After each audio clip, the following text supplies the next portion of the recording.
সেদিন প্রচণ্ড ঠান্ডা পড়েছিল। বাইরে ছিল হাত কাঁপানো ঠান্ডা আর প্রবল বাতাস।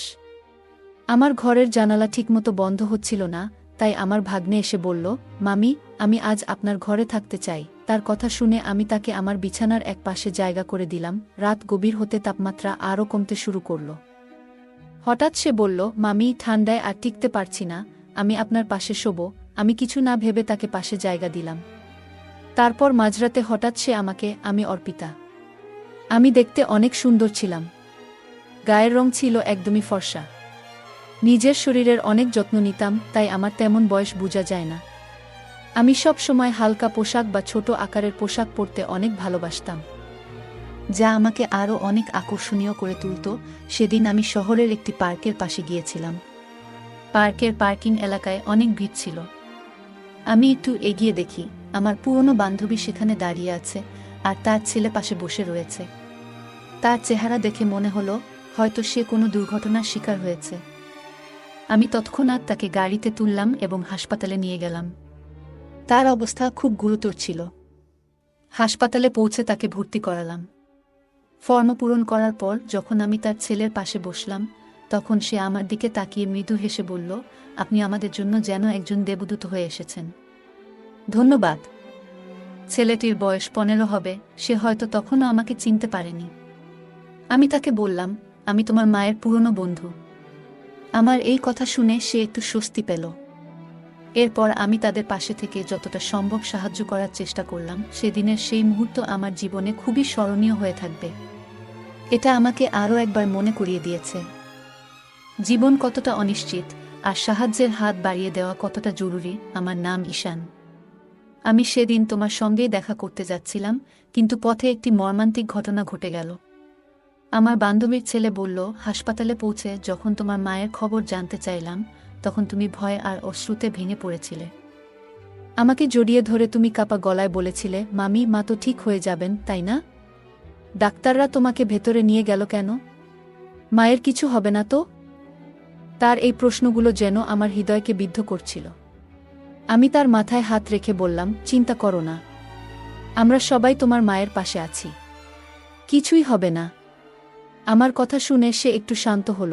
কিছুক্ষণ পর ডাক্তার বাইরে এলেন এবং আমাকে একান্তে তার কেবিনে ডেকে নিলেন। আমি আশঙ্কার সাথে তার কথা শুনছিলাম।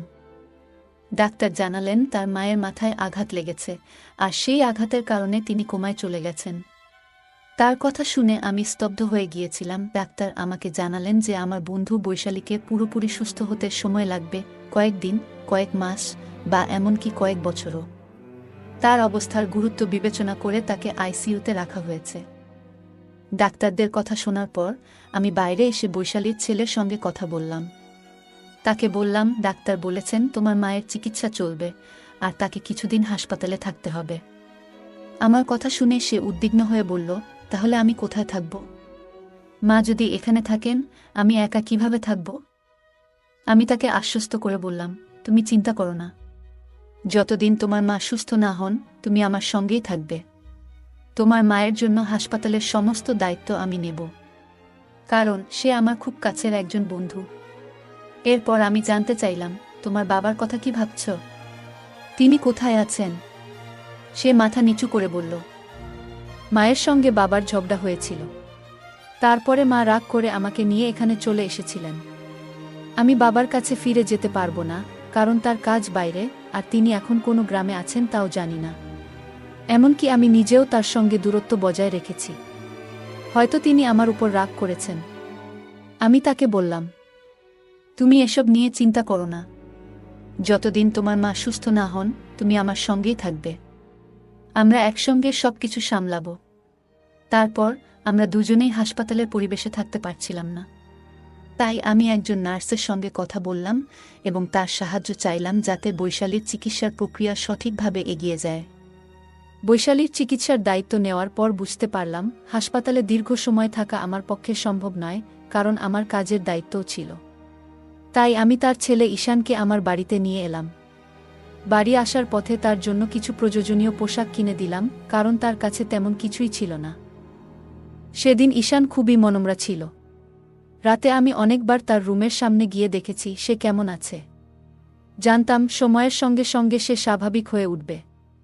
পরের কয়েকদিন আমি তাকে হাসপাতালে নিয়ে গিয়ে তার মায়ের সঙ্গে দেখা করিয়েছিলাম। এছাড়া বৈশালীর দেখভালের জন্য আমি হাসপাতালে নার্সদের সঙ্গে কথা বললাম এবং তাদের সাহায্যের জন্য অর্থ প্রদান করলাম। কারণ প্রতিদিন সেখানে যাওয়া আমার পক্ষে সম্ভব ছিল না। ধীরে ধীরে ঈশান আমার বাড়ির পরিবেশে মানিয়ে নিতে শুরু করল। তবে বাড়িতে দীর্ঘ সময় কাটাতে গিয়ে সে একটু একঘেয়েমিতে পড়ে যাচ্ছিল। আমি তাকে বললাম, ঈশান, পরের বছর তোমার কলেজ শুরু হবে। তোমার শরীরও ভালো আছে। তুমি যদি চাও তাহলে জিমে ভর্তি হতে পার। আমার পরিচিত একটি ভালো জিম আছে, সেখানে তোমার ভর্তি করিয়ে দিতে পারি। এছাড়া তুমি ডান্স ক্লাস বা মিউজিক ক্লাসেও যোগ দিতে পারো। এতে তোমার সময় ভালো কাটবে এবং একঘেয়েমি দূর হবে। প্রথমে সে দ্বিধা করলেও আমার উৎসাহে সে জিম এবং ক্লাসে যোগ দিল। ধীরে ধীরে সেখানে তার নতুন বন্ধুরা তৈরি হলো এবং তার মন ভালো হতে লাগল। ঈশান এখন নিজের জন্য আরও যত্ন নেওয়া শুরু করল। জীবন নিয়ে তার দৃষ্টিভঙ্গি ধীরে ধীরে বদলে যাচ্ছিল। আমার মনে হলো সে কেবল তার শৈশবের কঠিন সময়গুলো কাটিয়ে উঠছিল এবং তার সামনে একটি নতুন ভবিষ্যৎ অপেক্ষা করছিল। ঈশান ধীরে ধীরে আমার জীবনে একটি গুরুত্বপূর্ণ অংশ হয়ে উঠছিল। সে শুধু আমার কথা শুনে তা নয়, আমার প্রতিটি কাজেও সাহায্য করত। আমি দেখলাম জিমে যাওয়ার জন্য তার শরীরের সঠিক যত্ন নেওয়া খুবই জরুরি। তাই আমি প্রতিদিন তার জন্য পুষ্টিকর খাবারের ব্যবস্থা করতাম। এক রাতে আমি ঈশানের ঘরে দুধ নিয়ে যাচ্ছিলাম। হঠাৎ দরজার সামনে আমার পা পিছলে গেল এবং আমি মেঝেতে পড়ে গেলাম। ঈশান দ্রুত ছুটে এলো। সে আমাকে সাহায্য করে দাঁড় করালো এবং নিজের ঘরে নিয়ে গিয়ে আমাকে বিছানায় শুইয়ে দিল। তার এই সাহসিকতা এবং যত্নশীলতা দেখে আমি অবাক হয়ে গিয়েছিলাম। সে আমার হাত থেকে পড়ে যাওয়া দুধ পরিষ্কার করল এবং তারপর খুব যত্ন সহকারে আমার পায়ে মালিশ করতে শুরু করল। আমি তার দিকে তাকিয়েছিলাম। একটা 15 বছরের ছেলের মধ্যে এতটা পরিপক্কতা আমি কখনো ভাবিনি। আমার বয়স তখন 32। জীবনে এমন একজন মানুষ আগে কখনো দেখিনি যে এতটা যত্নশীল আর দায়িত্বশীল। ঈশান তার বয়সের তুলনায় অনেক বেশি পরিণত ছিল। তার কাজ করার ধরন, তার দায়িত্ববোধ সবকিছুতেই একটা বিশেষত্ব ছিল। পায়ে মালিশ করার সময় আমি মৃদু হেসে বললাম, ঈশান, আমি তো তোকে সবসময় ছোট মনে করতাম, কিন্তু আজ তুই প্রমাণ করলি যে তুই কতটা দায়িত্ববান। তোর এই পরিণত আচরণ আমাকে সত্যিই অবাক করেছে। সেদিন আমি প্রথম বুঝলাম, মানুষের বয়স নয়, তার মন এবং কাজ করার দক্ষতাই তাকে আলাদা করে তোলে। ঈশানের এই যত্নশীলতা আমার জীবনে নতুন এক সম্পর্কের ভিত্তি তৈরি করল, যা শুধুই বিশ্বাস এবং পারস্পরিক সম্মানের উপর দাঁড়িয়েছিল। ঈশান ধীরে ধীরে তার জীবনকে নতুন পথে নিয়ে যাচ্ছিল। তার জিমে যাওয়া এবং নিয়মিত পুষ্টিকর খাবার গ্রহণের ফলে সে শরীরে শক্তি এবং মনে আত্মবিশ্বাস অর্জন করছিল। একদিন মজা করে আমি তাকে বললাম, ঈশান, এত শক্তি তোর কোথা থেকে আসে? তুই কি খাস যে এত তাড়াতাড়ি এত শক্তিশালী হয়ে গেছিস? সে হেসে বলল, মামি, আমি এখন আর ছোট নেই, আমি বড় হয়ে গেছি। তুমি আমাকে এবং আমার মাকে যেভাবে সাহায্য করেছেন তার জন্য আমি তোমার কাছে চিরকৃতজ্ঞ। আমি এখন তোমার জন্য কিছু করতে চাই। তার এই কথাগুলো আমাকে স্পর্শ করল। ঈশান তার কৃতজ্ঞতা প্রকাশ করার পাশাপাশি আমাকে সম্মানও জানাচ্ছিল। এরপর সে আমাকে বলল, মামি, যদি তোমার কোনো আপত্তি না থাকে, আমি রাতে তোমার ঘরে থাকতে পারি? যদি তোমার কোনো সাহায্যের প্রয়োজন হয়, আমি পাশে থাকব। ঈশান সত্যিই খুব যত্নশীল এবং সাহায্যপ্রবণ ছেলে। আমি তার প্রস্তাবে সম্মতি দিলাম। বাড়িতে আমি একাই থাকতাম, তাই আরামের জন্য হালকা পোশাক পরার অভ্যাস ছিল। ঈশান বাড়িতে থাকার সময়ও আমি আমার স্বাভাবিক অভ্যাসে কোনো পরিবর্তন আনিনি। রাতে ঈশান মৃদু স্বরে বলল, মামি, আমাদের জিম ক্লাসে অনেক মেয়ে আসে যারা স্টাইলিশ পোশাক পরে, কিন্তু আমি কখনো তাদের নিয়ে তেমন কিছু ভাবিনি, কারণ তারা তোমার থেকে তুলনামূলকভাবে কম সুন্দর মনে হয়। তুমি সত্যিই খুব সুন্দর। তোমার পরা পোশাক সব সময় তোমার ব্যক্তিত্বকে আরও আকর্ষণীয় করে তোলে। তার এই সোজাসাপটা এবং প্রশংসাসূচক কথা শুনে আমি মৃদু হেসে বললাম, তোর কথা শুনে ভালো লাগলো, ঈশান। সেদিন আমি বুঝলাম, ঈশান শুধু শারীরিকভাবে নয়, মানসিকভাবেও অনেক পরিণত হয়েছে। তার এই প্রশংসা এবং কৃতজ্ঞতার অনুভূতি আমাদের সম্পর্ককে আরও গভীর ও বিশ্বাসভিত্তিক করে তুলল। একদিন সন্ধ্যায় ঈশান আমার কাছে এসে বলল, মামি, তুমি আমার জন্য যা করেছ তার জন্য আমি সত্যিই কৃতজ্ঞ। আমি মৃদু হেসে তার মাথায় হাত বুলিয়ে বললাম, তুই এত প্রশংসা করিস না। এখন ঘুমিয়ে পড়, সকালে তোকে ক্লাসে যেতে হবে, আর আমাকে অফিসে। ঈশান মিষ্টি হেসে আমাকে জড়িয়ে ধরে বলল, ধন্যবাদ মামি। তার এই আলিঙ্গনে ছিল গভীর কৃতজ্ঞতা। আমি তার এই অনুভূতিতে মুগ্ধ হলাম, কিন্তু আমার মনে হলো এটা শুধুই তার ভালোবাসা আর যত্নের বহিঃপ্রকাশ। পরের দিন সকালে আমি অফিস যাওয়ার আগে ঈশানকে তার ক্লাসে নামিয়ে দিলাম। সে সকালবেলায় ক্লাসে যেত আর বিকেলে জিমে। দিনগুলো এইভাবেই চলছিল। কিন্তু কয়েকদিনের মধ্যে আমি লক্ষ্য করলাম ঈশানের আচরণ কিছুটা বদলে গেছে। বিকেলে যখন আমি তাকে জিম থেকে আনতে যেতাম, তখন সে তার বন্ধুদের সঙ্গে কথা বলতো, কিন্তু আমাকে দেখার সময় তার চোখে একটু অস্বস্তি লক্ষ্য করতাম। বাড়িতে ফিরেও তাকে কিছুটা উদাসীন ও বিরক্ত মনে হতো। একদিন আমি তাকে জিজ্ঞাসা করলাম, ঈশান, তুই এত চুপচাপ আর বিরক্ত কেন? কিছু হয়েছে? ঈশান একটু দ্বিধা করে বলল, মামি, সত্যি বলতে তুমি আমার এই চুপ থাকার কারণ। যখন তুমি আমাকে জিম থেকে নিতে আসো, আমার বন্ধুরা তোমাকে নিয়ে কথা বলে। তাদের কথা শুনে আমার খারাপ লাগে। আমি অবাক হয়ে বললাম, কেন খারাপ লাগে? ওরা কি বলে? ঈশান বলল, তারা তোমাকে নিয়ে মজা করে। শুধু আমার বন্ধুরা নয়, বড় ছেলেরাও তোমাকে দেখে। তুমি যেমন আসেন তেমনই থাকো। কিন্তু আমি চাই না তোমার দিকে কেউ তীর্যক দৃষ্টিতে তাকাক, কারণ তুমি আমার জীবনের এক বিশেষ মানুষ, আর তোমাকে আমি সেভাবেই দেখি। তার এই কথা শুনে আমি বিস্মিত হলাম। ঈশানের মধ্যে যে একটা দায়িত্ববোধ আর সুরক্ষার অনুভূতি কাজ করছে, তা আমাকে স্পর্শ করল। আমি তার কাঁধে হাত রেখে বললাম, তুই চিন্তা করিস না, আমি যেমন আছি তেমনই থাকব। তবে তুই এমন কোনো কিছুতে বেশি মন দিস না যা তোকে অস্বস্তি দেয়া। সেদিন বুঝলাম, ঈশান শুধু বড় হওয়া নয়, মানসিকভাবে অনেক পরিণত হচ্ছে।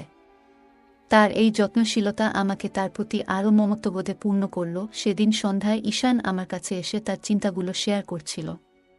তার মুখে একটা গভীর চিন্তার ছাপ ছিল। আমি তাকে জিজ্ঞাসা করলাম, তুই এত চিন্তিত কেন? ঈশান একটু ইতস্তত করে বলল, মামি, আমি আসলে বলতে চেয়েছিলাম যে তুমি শুধু আমার আপন। তার এই কথায় আমি একটু হেসে বললাম, এটা তো জানি, কিন্তু তুই এত সিরিয়াস হচ্ছিস কেন? ঈশান লজ্জায় একটু মাথা নিচু করে বলল, আমি আসলে তোমাকে খুব ভালোবাসি, কিন্তু মামি হিসেবে। তুমি আমাকে আর মাকে এত সাহায্য করেছ, সেটা আমি কখনো ভুলতে পারবো না। সেদিন রাতে সে আবার আমার ঘরে এসে ঘুমানোর বায়না করল। কিন্তু আগের দিন রাতে তার ঘুমানোর সময়কার অস্থিরতা দেখে আমি তাকে তার নিজের ঘরে ঘুমানোর কথা বললাম, তুই নিজের ঘরে ভালো করে ঘুমা, আমি তো পাশের ঘরেই আছি। পরের দিন অফিস থেকে ফিরে আমি ঈশানকে জিম থেকে আনতে গেলাম। আগের দিনের তার কথাগুলো মনে পড়ে গেল। একটু মজা করার জন্য আমি সেদিন একটু ভিন্ন পোশাক পরে গেলাম, যা আগের দিনের পোশাকের চেয়েও একটু ছোট হবে। যখন জিমের বাইরে দাঁড়িয়ে স্কুটির হর্ন বাজাচ্ছিলাম, ঈশান জানালা দিয়ে আমাকে দেখছিল। তার কয়েকজন বন্ধু তখন তার সঙ্গে ছিল। আমি তাকে একটু মজা করার জন্য চমকে দিতে চেয়েছিলাম। কিছুক্ষণ পর ঈশান দৌড়ে এসে আমার পেছনে বসে বলল, মামি, তুমি যা করছো সবই আমার জন্য স্পেশাল, কিন্তু তুমি এমন করে আমাকে আর চমক দিও না। তার এই সরল কথায় আমার মন ভরে গেল। ঈশান ধীরে ধীরে পরিণত হচ্ছিল। তার যত্নশীলতায় আমি প্রতিনিয়ত মুগ্ধ হচ্ছিলাম। এটাই ছিল আমাদের সম্পর্কের গভীর বন্ধন, যেখানে আমরা একে অপরের প্রতি মমতা ও ভালোবাসা দেখাতাম। আমরা তখন বাইকে ছিলাম। আমার মনে হচ্ছিল কিছু একটা অস্বাভাবিক ঘটছে, কিন্তু তেমন গুরুত্ব দেইনি। হঠাৎ সে আরও কাছে এসে আমাকে ধরে বসল। এক হাত রাখল আমার হাঁটুতে আর অন্য হাত কোমরে। আমাদের মধ্যে কোনো দূরত্বই যেন ছিল না, এতটাই ঘনিষ্ঠ হয়ে বসেছিল। সময় গড়িয়ে সন্ধ্যা নামতে শুরু করেছিল। তার এমন আচরণে আমি ভীষণ অস্বস্তি অনুভব করছিলাম। আমি গাড়ি রাস্তার পাশে থামিয়ে তাকে নামতে বললাম। সে নামার পর আমি রাগী গলায় বললাম, তুমি এটা কি করছো? তুমি কি জানো তুমি কিভাবে আমাকে স্পর্শ করছো? সে হেসে বলল, তুমি যদি আমাকে চমকে দিতে পারো, আমি কি একটু মজা করতে পারি না? আমি তো আগেই বলেছিলাম যে জিমে এমন ছোট পোশাক পরে আসো না, কিন্তু তুমি ইচ্ছে করেই আমার সামনে আরও ছোট পোশাক পরে এসেছিলে, তাই আমিও মজা করলাম। আমি হতবাক হয়ে গেলাম।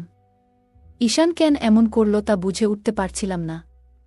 হয়তো সে আমাকে নিয়ে উদ্বিগ্ন ছিল। জিমের অন্য ছেলেরা আমাকে দেখছে বলে তার এই আচরণ। আমি শান্তভাবে বললাম, ঠিক আছে, মাফ করে দিলাম।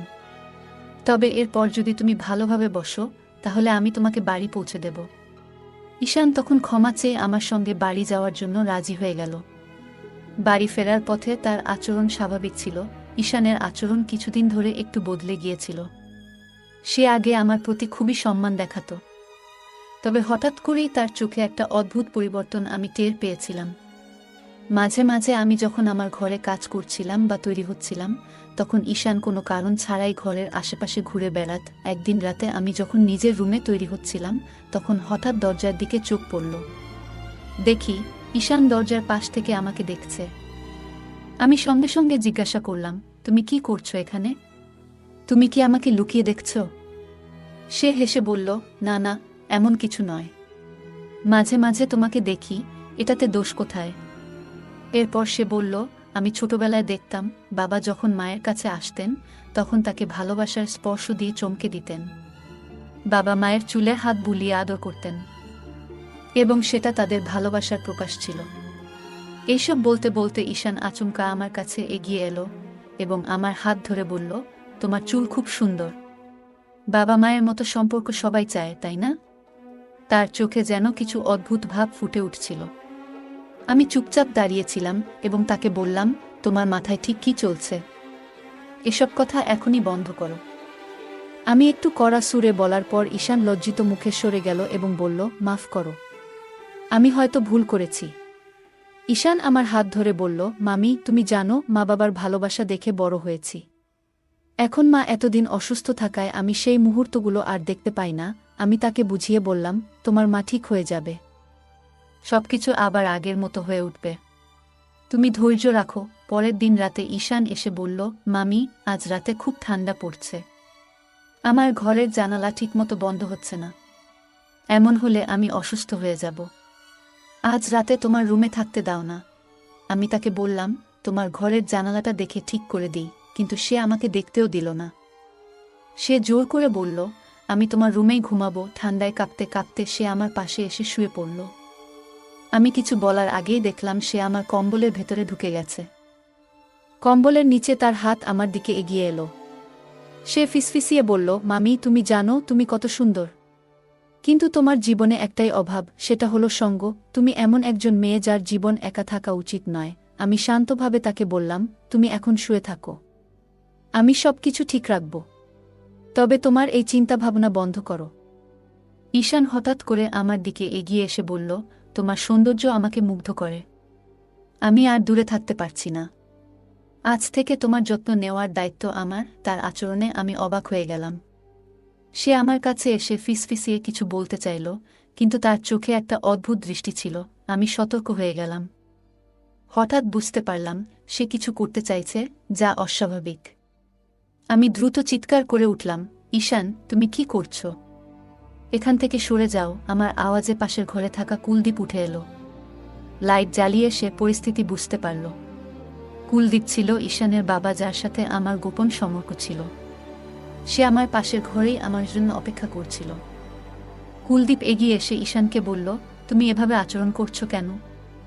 এটা কি ঠিক? ঈশান একটু থেমে বলল, আমি জানি না কেন, কিন্তু আমি নিজের আচরণ নিয়ন্ত্রণ করতে পারছি না। আমি কুলদীপের দিকে তাকিয়ে বললাম, তোমার ছেলের এই আচরণ আমার জন্য খুব অস্বস্তিকর। তুমি তার সাথে কথা বলো এবং বোঝাও যে এই ধরনের আচরণ গ্রহণযোগ্য নয়। কুলদীপ ঈশানকে নিয়ে বাইরে চলে গেল, আর আমি মনে মনে ভাবলাম, এমন পরিস্থিতি যাতে আর না হয় তার জন্য সবাইকে সতর্ক হতে হবে। ঈশান আমার দিকে তেড়ে এলো, কিন্তু তখনই কুলদীপ তাকে ধরে থামিয়ে দিল। ঈশান রাগে বলল, তোমার কথাগুলো শুনে আমি আর চুপ থাকতে পারছি না। তুমি জানো, কিছুদিন আগে আমার হাতে একটা চিঠি এসেছে। সেটা আমার মায়ের লেখা। যখন আমি সেটা পড়লাম, তখন সবকিছু পরিষ্কার হলো। সে থেমে একটু গভীর নিঃশ্বাস নিয়ে বলল, গত কয়েক মাস ধরে মা বাবার মধ্যে অশান্তি চলছিল। শুরুতে আমি কিছুই বুঝতে পারছিলাম না, কিন্তু ধীরে ধীরে জানলাম বাবার জীবনে অন্য একজন নারী এসেছে। সেই কারণেই তাদের সম্পর্ক এতটা খারাপের দিকে গেছে। আমি স্তব্ধ হয়ে তার কথা শুনছিলাম। ঈশান বলল, মাকে জিজ্ঞেস করেছিলাম, কিন্তু মা কখনো বাবার সম্পর্কে খারাপ কিছু বলেনি। একদিন গার্ডেনে মা তোমার সঙ্গে কথা বলেছিল, সেটা আমি শুনেছিলাম। পরে যখন মায়ের অ্যাক্সিডেন্ট হলো, তখন হাসপাতালে থাকা অবস্থায় সেই চিঠিটার কথা জানলাম। আমি জানি তুমি সেই চিঠিটা লুকিয়ে রেখেছিলে। তার চোখে রাগ আর কষ্ট মিশেছিল। সে বলল, তোমার মতো মানুষদের কারণে মানুষ বিশ্বাস হারায়। তুমি কিভাবে অন্যের জীবনে এতটা নষ্টামি করতে পারো? তোমার মতো মানুষ কখনো কারো সত্যিকারের ভালোবাসা পেতে পারে না। আমার মা শেষ পর্যন্ত তোমার মতো একজনের কারণে এই অবস্থায় পড়েছে। আমি হতবাক হয়ে গেলাম, কিছু বলার ভাষা হারিয়ে ফেলেছিলাম। কুলদীপ তাকে শান্ত করার চেষ্টা করছিল। পুরো পরিস্থিতি এতটাই জটিল হয়ে উঠেছিল যে মনে হলো কিছু সম্পর্ক কখনো সহজে মিটমাট করা যায় না। সাম্প্রতিক সময়ে আমার মা এক ধরনের মানসিক অশান্তিতে ভুগছিল। তাকে প্রায়ই একটি ইনজেকশন নিতে দেখা যেত। আমি যখন কারণ জানতে চাইতাম, সে বলতো এটা একটা সাধারণ ক্যালসিয়াম ইনজেকশন। কিন্তু একদিন আমি ডাক্তারকে কথা বলতে শুনে বুঝতে পারি যে বিষয়টা মোটেই সাধারণ নয়। ডাক্তার জানিয়েছিলেন ইনজেকশনের কারণে তার শরীরে একাধিক সমস্যা তৈরি হয়েছে এবং এর ফলেই সে একদিন হঠাৎ করে অচেতন হয়ে পড়ে। সেখান থেকেই শুরু হয় তার আরও বড় সমস্যার পথচলা। এই ঘটনাগুলো আমাকে ভীষণ অবাক করে দেয়। তখন ঈশান বলে উঠল, আমার মা এতদিন ধরে যে সমস্যার মধ্যে দিয়ে যাচ্ছিলেন তার মূল কারণ তুমি তাকে এমন এক ভুল পথে নিয়ে গেছো যেখান থেকে সে আর ফিরে আসতে পারেনি। এই হাই ডোজ ইনজেকশনই তাকে শেষ পর্যন্ত কোমায় পাঠিয়েছে। আমি চুপচাপ দাঁড়িয়েছিলাম। সত্যি বলতে আমার ভিতর এক ধরনের অপরাধ বোধ ছিল। ঈশান আরও বলল, আমি মায়ের ব্যাগ থেকে সেই ইনজেকশন পেয়েছি। মা শুধু ভুক্তভোগী, তার নিজের কোনো দোষ ছিল না। কিন্তু তোমার ভুলের শাস্তি আজ সে পেয়েছে। এখন সময় এসেছে তুমি নিজেও সেই শাস্তি পাও। তার এই কথাগুলো আমাকে স্তব্ধ করে দিল। আমি বুঝতে পারছিলাম না কি বলবো। আমার মুখ থেকে শব্দ বের হচ্ছিল না। সত্যি বলতে আমিও অনেক বড় ভুল করেছি। তবে এই ভুলের জন্য আমি একা দায়ী নই। কুলদীপও সমানভাবে জড়িত। আমি কুলদীপের প্রতি পাগলের মতো আসক্ত ছিলাম। যদিও জানতাম সে বিবাহিত, তবুও তাকে ছেড়ে যেতে পারিনি। আমাদের সম্পর্কের জটিলতা বাড়তেই থাকে। একসময় আমি ঈশানকে তার মায়ের অভাব পূরণের প্রতিশ্রুতি দিয়েছিলাম এবং কুলদীপও তার স্ত্রী থেকে দূরে থাকার সিদ্ধান্ত নিয়েছিল। কিন্তু বিধাতা যেন আমাদের জীবনে অন্য কিছু লিখেছিলেন। একদিন কুলদীপ আমার দেওয়া আংটিটা ফিরিয়ে দিয়ে বলল, আজ থেকে আমি আমার স্ত্রী এবং ছেলের কাছে ফিরে যাব। আমি তাদের অনেক কষ্ট দিয়েছি, এবার তাদের জন্য কিছু করব। আমাদের সম্পর্ক এখানেই শেষ। আমি কুলদীপের কথা শুনে বোবা হয়ে গিয়েছিলাম। আমাদের জীবনে ঘটে যাওয়া ঘটনাগুলো যেন একটি শিক্ষার মতো ছিল। কিছু সম্পর্ক কখনো মেরামত করা যায় না। কুলদীপ বলল, আমি আর আমার ছেলেকে কোনো দুঃখ দিতে চাই না। যদি আবার তাদের কষ্ট দিই তবে ঈশ্বর আমাকে ক্ষমা করবেন না। আমার স্ত্রী আমাকে এমন এক অপরাধী বানিয়েছে যার বোঝা আর আমি বহন করতে পারছি না। তুমি দয়া করে আমার জীবন থেকে সরে যাও। আর কখনো কোনো বিবাহিত মানুষের সঙ্গে সম্পর্ক গড়ে তুলো না। সেদিন কুলদীপ আমাকে ছেড়ে চলে গেল। আমি আবার একা হয়ে পড়লাম। আমার এই একাকিত্বের পেছনে ছিল আমার নিজের স্বার্থপরতা আর মিথ্যা অহংকার। আমি এতটাই কুলদীপের প্রেমে অন্ধ হয়ে গিয়েছিলাম যে কখনো ভাবিনি তার স্ত্রী আর সন্তান আছে। আমি যদি কুলদীপের জীবনে প্রবেশ করি তবে তার পরিবারের কি হবে, এই কথাগুলো আগে ভাবলে হয়তো আজ আমাকে এই অনুশোচনার ভার বইতে হতো না। কুলদীপ তার পরিবারের কাছে ফিরে গেল, কিন্তু আমার হৃদয় থেকে তাকে সরানো সম্ভব হলো না। আমি নিজেও জানতাম না এই একতরফা প্রেম আমাকে কোথায় নিয়ে যাবে। মানুষ সবসময় অন্যের থেকে কিছু ছিনিয়ে নিতে চায়, কিন্তু এর ফলে সে কখনোই সুখী হয় না। হোক সেটা খাবারের টুকরো বা কারো ভালোবাসা। যতই হিংসা করো, ঈশ্বর ততই আমাদের আরও অসন্তুষ্ট রাখেন। আজকের এই গল্প থেকে আমরা শিখি যে সত্যিকারের অধিকার যার, সে তা একদিন ফিরে পায়। আর অন্য কারো সুখ কেড়ে নেওয়ার চেষ্টা করলে তার ফলাফল কখনোই ভালো হয় না। কুলদীপ তার প্রকৃত অধিকার ফিরে পেল, আর অর্পিতা একাকিত্বে ডুবে গেল। মানুষ অন্যের কাছ থেকে যা ইচ্ছা কেড়ে নিতে পারে, কিন্তু ভাগ্যকে কখনো বদলাতে পারে না। তাই আমাদের উচিত নিজের যা আছে তাতেই সন্তুষ্ট থাকা। অন্যের সুখ দেখে ঈর্ষা না করে নিজের জীবনে ইতিবাচক চিন্তা রাখা। বন্ধুরা, এই গল্পটি কেমন লাগলো? যদি ভালো লেগে থাকে তাহলে ভিডিওটি লাইক করুন এবং আমাদের চ্যানেলটি সাবস্ক্রাইব করুন। সাথেই থাকুন নতুন গল্পের জন্য। আর নোটিফিকেশন পেতে বেল আইকনটি চাপুন। ধন্যবাদ।